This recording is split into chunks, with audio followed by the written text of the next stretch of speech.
नमस्कार मित्रों। भगवत गीता का प्रारंभ होता है धृतराष्ट्र के प्रश्न से। धृतराष्ट्र जो कि अंधे हैं। अंधा होना समस्या नहीं है, समस्या है मोह में अंधा होना। धृतराष्ट्र अगर केवल आंखों से अंधे होते और मोह में अंधे न होते तो शायद महाभारत का युद्ध न होता। और जब व्यक्ति मोह में अंधा हो जाए तो उसे सही और गलत का ज्ञान नहीं होता। अगर व्यक्ति के पास केवल आंखें न हो तो केवल रंग का ज्ञान उसे नहीं होता। लेकिन अगर मोह हो गया तो मोह विवेक को खा लेता है।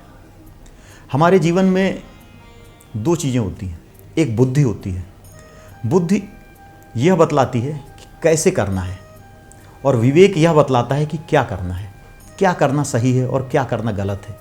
यह ज्ञान हमारा विवेक देता है। लेकिन अगर मोह आ गया तो हमारा विवेक शांत हो जाता है।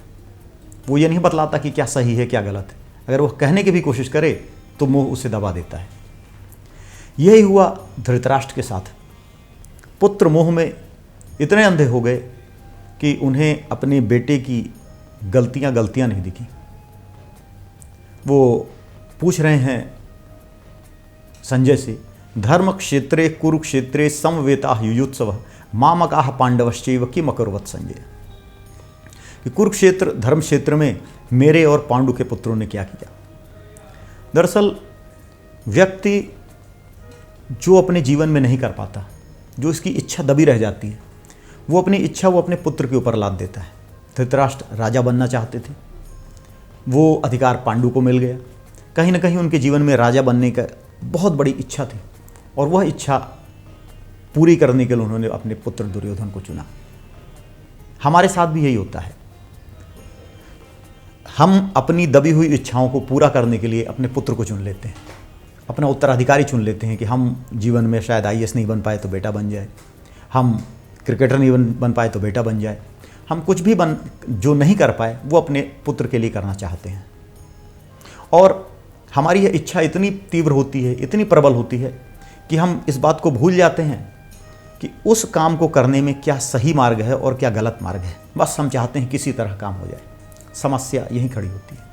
इस बात में कोई बुराई नहीं कि हम अपने बच्चे को अच्छी शिक्षा दें, अच्छे संस्कार दें, बड़े सपने दें, इसमें कोई बुराई नहीं। लेकिन इस बात में बुराई जरूर है कि हम अपनी महत्वाकांक्षाएं उस बच्चे पर लाद दें।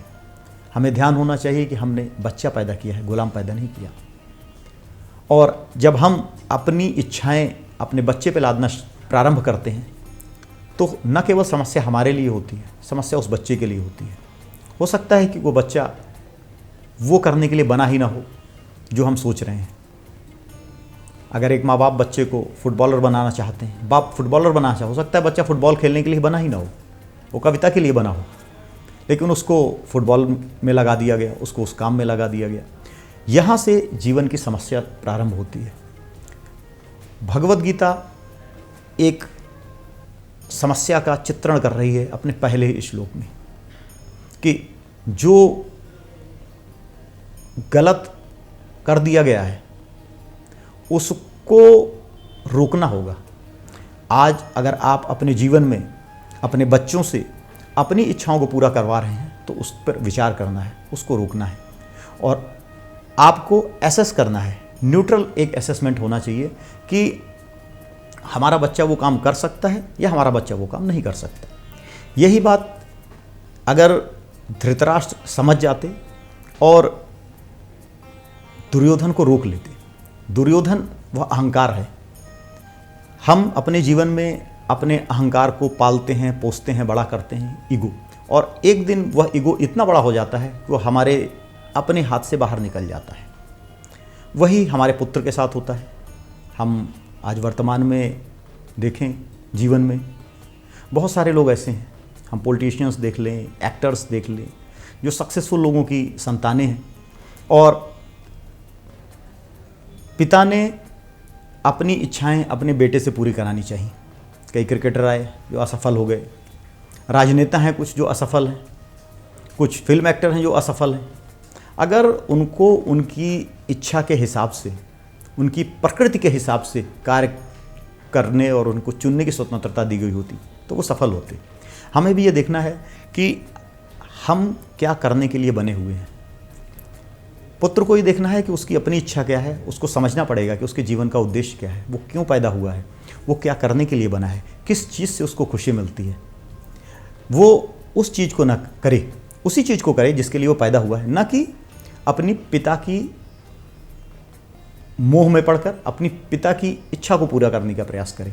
अगर वो ऐसा करेगा तो खुद तो दुखी रहेगा ही, क्योंकि अगर एक व्यक्ति मैथ्स पढ़ने के लिए नहीं बना, कविता के लिए बना है, वो कितना ही मैथ्स पढ़ ले वो असफल हो जाएगा। वो खुद भी दुखी रहेगा और अपने पिता को भी दुखी करेगा। तो भगवद गीता का जो पहला श्लोक है, जिसमें पूछ रहे हैं धृतराष्ट्र कि युद्ध क्षेत्र और कुरुक्षेत्र में क्या किया, ये बड़ा इंपॉर्टेंट है। क्योंकि जो मोह से ग्रस्त पिता है उसको पता है कि मेरा पुत्र उसके लिए नहीं बना है, और बड़ा उसको जानना जरूरी है। बड़ी उत्सुकता है कि भाई जो मैंने पुत्र को सिखाया है, पढ़ाया है, बताया है, जो उसके मैंने ईगो को पोषण दिया है, उसकी क्या पोजीशन है, उसने क्या किया, वो युद्ध हार रहा है, जीत रहा है, वहाँ क्या हो रहा है, मुझे बतलाओ। ये हमारे साथ होता है। जहाँ हमारी वासनाएं जुड़ जाती हैं, जहाँ हमारी इच्छाएं जुड़ जाती हैं, वहाँ हम ज़रूरत से ज़्यादा उतारू हो जाते हैं। हमें कितने ही अजीज कोई क्यों ना हो, हमें एक न्यूट्रलिटी मेंटेन करनी चाहिए, हमें एक निष्कामता मेंटेन करनी चाहिए। हमारा पुत्र ही क्यों ना हो, हमें हर व्यक्ति के लिए जीवन में न्यूट्रल होना चाहिए, तभी हम अच्छे गुण उसको दे सकते हैं। अच्छे गुण तभी दिए जा सकते हैं जब आप उसको अपने जीवन में उतारो। एक बच्चा अपने माँ बाप के कर्मों से सीखता है, उनकी बातों से नहीं सीखता, भाषण से सीखता नहीं है, उसके कर्मों को देखकर वह सीखता है। तो भगवद गीता का पहला उद्देश्य, पहला श्लोक हमारे जीवन में बहुत बड़ा संदेश लेकर आता है कि किस तरह अगली पीढ़ी पर को हम संदेश दें, किस तरह हम अपने जीवन की इच्छाओं को अगली पीढ़ी पर न ला दें। दूसरी बात यह बतलाता है अगली पीढ़ी को कि उसे खुद को पहचानना है। वह केवल अपनी माता पिता की इच्छाओं की, वासनाओं की, आकांक्षाओं की पूर्ति के लिए नहीं है, बल्कि वह खुद एक स्वतंत्र रूप में जन्मा है और उसके अपने कर्तव्य हैं। उसको अपने आप को एसेस करना है और अपने समाज में अपने लिए जरूरी स्थान ढूंढना है। उसके बाद उसे आगे बढ़ना है, तभी वो आगे बढ़ सकेगा। तो भगवद गीता का पहला श्लोक है जो कि हमें ये बतलाता है कि किस तरह हमें जीवन जीना है।